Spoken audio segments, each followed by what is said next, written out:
নমস্কার বন্ধুরা, আমাদের রান্নাঘরে তোমাদেরকে স্বাগত। আজকে আমাদের রান্নাঘরের রেসিপি হলো এগ ভুনা। এরম ভাবে তোমরা চিকেন ভুনাও বানাতে পারো। সবকিছু ভুনাই এই মশলা দিয়ে, যে মশলাটা দিয়ে তোমাদেরকে দেখাবো, খুব সহজভাবে এবং অসাধারণ একটা রেসিপি। অল্প সময়ের মধ্যে কিন্তু এগ ভুনাটা বানানো যাবে। যারা এগ খেতে ভালোবাসো তাদের জন্য তো খুবই ভালো একটা রেসিপি এটা। ডিম ভুনা বানানোর জন্য 6টা ডিম আমি সেদ্ধ করে নিয়েছি। সর্ষের তেল গরম করে ডিমগুলো প্রথমে ভেজে নেব। ডিমগুলো একটু ছুরি দিয়ে চিড়ে চিড়ে নিয়েছি, না হলে অনেক সময় ফেটে যায়।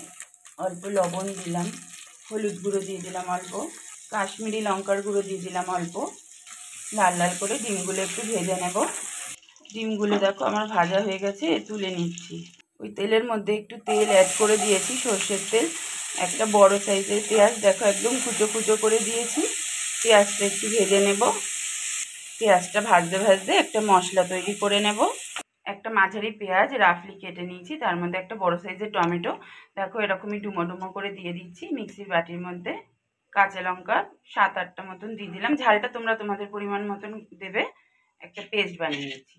আদা বাটা করে নিয়েছি, এর মধ্যে 2 টেবিল চামচ মতন টক দই দিয়ে দিচ্ছি। টক দইটাও এর সাথে আরেকবার একটু ঘুরিয়ে নেব। পেঁয়াজটা আমার ভাজা হয়ে গেছে, যে মশলাটা পেস্ট করলাম সেটা দিয়ে দিলাম।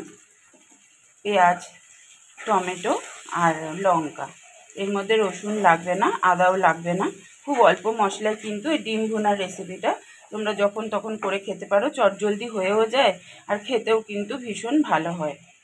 মশলার কাঁচা গন্ধটা চলে গেছে, 3-4 মিনিট মতন কষিয়ে নিয়েছি। এবার এক এক করে গুঁড়ো মশলাগুলো দিয়ে দেব।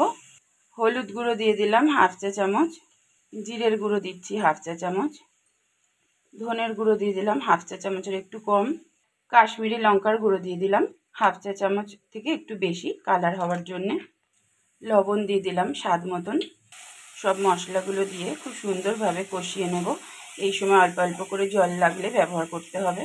মশলার বাটি ধোয়া জল অল্প অল্প করে দিয়ে সমস্ত মশলা যতক্ষণ অবধি না তেল বেরোবে মশলাটা কষিয়ে নেব আরও 4-5 মিনিট মতন।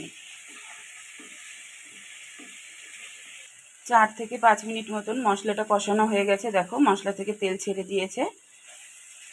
এই সময় পরিমাণ মতন জল দিয়ে দিলাম গ্রেভির জন্য। যেহেতু ডিম ভুনা বানাচ্ছি, খুব বেশি ঝোল করব না, গা মাখা মাখা হয়, ভুনা মানে শুকনো শুকনো, তাই জন্য অল্প দিলাম গ্রেভির জন্য। গ্রেভিটা ফুটিয়ে নিয়ে ফিরে আসছি। গ্রেভিটা খুব ভালো মতন ফুটিয়ে নিয়েছি, এক এক করে ভাজা ডিমগুলো দিয়ে দেব। ডিমগুলো ভাজার আগেই যেহেতু আমি চিড়ে চিড়ে দিয়েছিলাম, গ্রেভিটা ডিমের সাথে ডিমের মধ্যে ভালোভাবে ঢুকে যাবে। আবার একটু ঢাকা চাপা দিয়ে দেবো 2-3 মিনিট, 4 মিনিট মতন ফুটিয়ে নেব এইভাবে। 5 মিনিট পর ফিরে আসলাম। এই সময় গরম মশলার গুঁড়ো দিয়ে দিলাম 1/2 চা চামচের হাফ দিয়ে দিলাম, একটু ওপর নিচ করে নেড়ে দেব। আরও 2 মিনিট মতন এইভাবে রাখলাম। এবার কাসুরি মেথি নিয়েছি হাতে একটু, 1 চা চামচ মতন একটু হাতে ক্র্যাশ করে দিয়ে দিচ্ছি। কাসুরি মেথিতে স্মেলটা খুব সুন্দর দেখা যায়। আরও 1 মিনিট মতন ফুটিয়ে গ্যাসটা বন্ধ করে দেব।